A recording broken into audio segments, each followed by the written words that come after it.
Bonjour chers robots capitalistes, j'espère que vous allez bien. Et j'ai un nouveau bureau, j'ai un nouveau studio. L'indicateur GDP, now, de la Réserve fédérale d'Atlanta a de nouveau chuté. Je sais que vous vous dites probablement, d'accord, Georges, j'ai vu la vidéo la semaine dernière où ça est passé de 2,3% positif à 1,5% ou 1,5% négatif. Excusez-moi, et vous essayez de réfléchir à tout ça, et c'est probablement à cause d'un déficit commercial, etc. D'accord. Mais maintenant, ça a encore baissé. Alors, d'abord, plongeons dans le PIB de la Réserve fédérale d'Atlanta. Et en fait, avant de le faire, allons sur Investopedia et découvrons exactement comment le PIB est calculé. Parce que je veux d'abord comprendre ça. Et ensuite, nous examinons ce qui se passe avec les prévisions du PIB de la Réserve fédérale d'Atlanta. Et ensuite, nous disons, d'accord, pourquoi cela se produit-il? Est-ce que c'est juste le déficit ou y a-t-il peut-être plus à l'histoire? Et même si c'est le déficit, est-ce que c'est une bonne chose? Nous en discuterons dans un instant. Les lettres PIB sont souvent lancées, souvent par le président, le Conseil de la Réserve fédérale, des journalistes et bien d'autres. Cela signifie produit intérieur brut, qui représente la valeur marchande globale de tous les biens et services qu'un pays produit. D'une certaine manière, c'est comme une étiquette de prix sur la production d'un pays, et cela mesure la taille de l'économie. Le prix est déterminé avec la formule suivante, CI plus G plus I plus NX égale PIB où C est la consommation privée de la nation ou les dépenses des consommateurs. G est la somme des dépenses publiques. Where? I est la somme des dépenses en capital des entreprises et NX représente les exportations nettes totales de la nation, c'est-à-dire les exportations moins les importations. Le PIB est un chiffre important car il indique si l'économie d'un pays est en croissance et en expansion ou si elle est en déclin et en contraction. Cela donne également des informations importantes sur la façon dont l'introduction de nouveaux produits et services ou l'amélioration de ceux qui existent affecte la demande. Ces données aident à planifier le développement futur de produits et les améliorations. D'accord. Donc, la première chose que je veux souligner, alors, on a compris, n'est-ce pas? Les dépenses du secteur privé, les dépenses publiques, en gros, les dépenses ou les investissements des entreprises.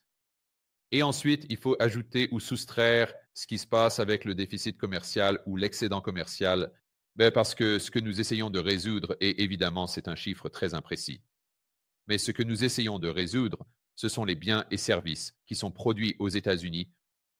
Donc, évidemment, si vous avez des importations qui arrivent, eh bien, cela signifie que ce n'est pas produit aux États-Unis. Mais pourtant, ça va être pris en compte dans les transactions de détail, n'est-ce pas? Parce que si nous avons toutes ces choses qui viennent de Chine, vous les achetez chez Walmart, eh bien, quand vous l'achetez chez Walmart, cette transaction va être prise en compte dans le PIB. C'est la partie C, les dépenses des consommateurs ou les dépenses du secteur privé. Mais nous ne l'avons pas produit ici, n'est-ce pas? Donc, ce que nous devons faire, c'est soustraire cela et c'est là que nous examinons le déficit commercial. Mais s'il y a un excédent commercial, alors évidemment, vous voudriez l'ajouter au PIB. Parce que nous sommes tellement productifs que nous produisons tellement de choses que nous pouvons, en fait, exporter cette productivité supplémentaire vers d'autres pays. Et donc, cela a été produit aux États-Unis. Donc, nous voudrions ajouter un excédent commercial et ensuite, nous voudrions soustraire un déficit commercial parce que, encore une fois, ce que nous essayons de résoudre, ce sont les choses, les biens et services qui ont été produits aux États-Unis, économie nationale. Quelle était l'efficacité? Quelle était la productivité que nous avions pour une période donnée? Alors, maintenant, allons voir la Réserve fédérale d'Atlanta et voyons ce qui se passe. Ce dont nous avons parlé la semaine dernière, c'est du PIB, ici, disons, à environ 2,3%. Et ensuite, on a juste ce moment de Wile E. Coyote où ça chute. Maintenant, la plupart des gens, et même quand j'y pensais, pendant le live stream, nous regardions juste le déficit commercial. C'est comme, wow, d'accord, le déficit commercial vient de sortir mais probablement ce qui a fait ça. Mais ensuite, je me suis dit, eh bien oui, mais je veux dire, comment ont-ils pu ne pas savoir qu'il allait y avoir un déficit commercial? Et ce n'est pas comme si le mois précédent, nous avions eu un excédent commercial. Je veux dire, le mois précédent, c'était comme 120. Et ensuite, ça a atteint environ 150 milliards. Donc, 150 milliards de dollars, c'est un énorme chiffre. Je pense que c'est le plus grand déficit commercial que nous ayons jamais eu, mais ça allait dans cette direction. Alors, pourquoi? Cela n'a-t-il pas été remarqué dans le PIB? Maintenant, comme ça ne se produit pas, ça ne sort pas de nulle part. C'était la première chose qui m'a fait réfléchir. Mais beaucoup de gens soutenaient que ce n'était rien de grave, parce que c'est juste le résultat de toutes ces entreprises qui essaient de devancer les tarifs, et ça a du sens. Il y a évidemment beaucoup de ça.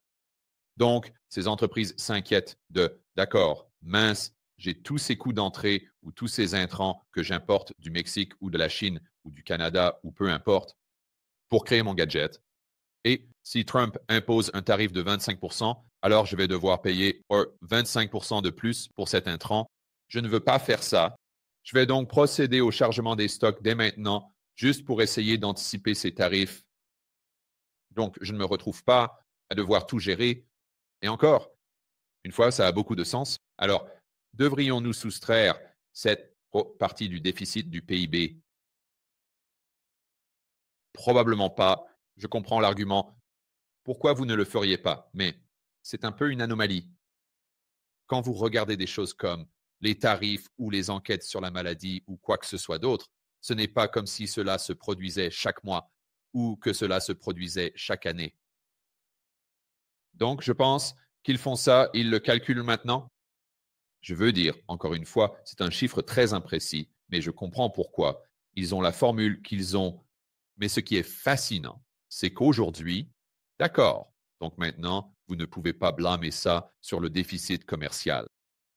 Nous passons de moins 1,5% à presque moins 3%. Et encore une fois, je veux le répéter pour tout le monde. C'est quelque chose que vous ne pouvez pas blâmer sur le déficit commercial, parce que cela s'est produit après que les nouvelles sont sorties. Concernant le déficit de 150 milliards de dollars que nous avions pour la dernière fois que cela a été calculé, je crois, c'était le mois dernier. Donc, c'est ce qui nous a fait passer de moins 1,5 à presque moins 3. C'était autre chose. Et je ne sais pas comment. Si vous êtes optimiste ici, je comprends comment vous pourriez ignorer le premier mouvement, mais je ne sais pas comment vous pouvez ignorer le mouvement suivant, surtout quand vous le combinez avec ce qui se passe avec la courbe, l'écart à court terme, la partie longue de la courbe, tout ce dont nous parlons sur cette chaîne. Voyons voir. Est-ce que ça nous donne un chiffre exact? D'accord, voilà. Dernière estimation, moins 2,8. Je veux dire, nous allons devoir voir comment, ou en fait, laissez-moi lire ça. Les modèles GDP Now estiment que la croissance du PIB réel au premier trimestre de 2025 est de moins 2,8% au 3 mars, en baisse par rapport au moins 1,5% au 28 février, après les publications de ce matin, des États-Unis.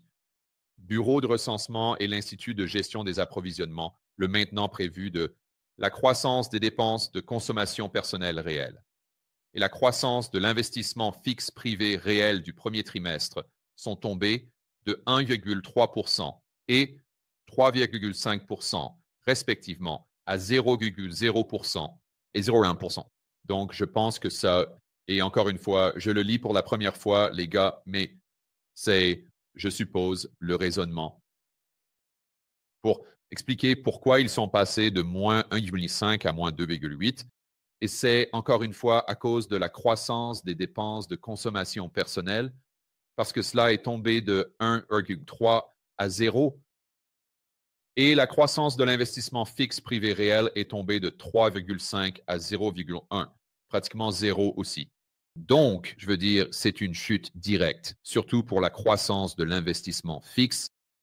Salut les gars, je voudrais personnellement inviter chacun d'entre vous à assister à la conférence Rebelle, capitaliste, live de cette année. C'est la conférence incroyable que j'organise chaque année. Cela vous aide à construire un portefeuille à toute épreuve. Cela vous aide à augmenter votre liberté personnelle et votre autonomie. et cela vous aide également à agrandir votre réseau. En d'autres termes, vous aurez l'occasion de rencontrer beaucoup de personnes partageant les mêmes idées des camarades capitalistes rebelles. C'est à Orlando, le BAO, 23 mai jusqu'au 25.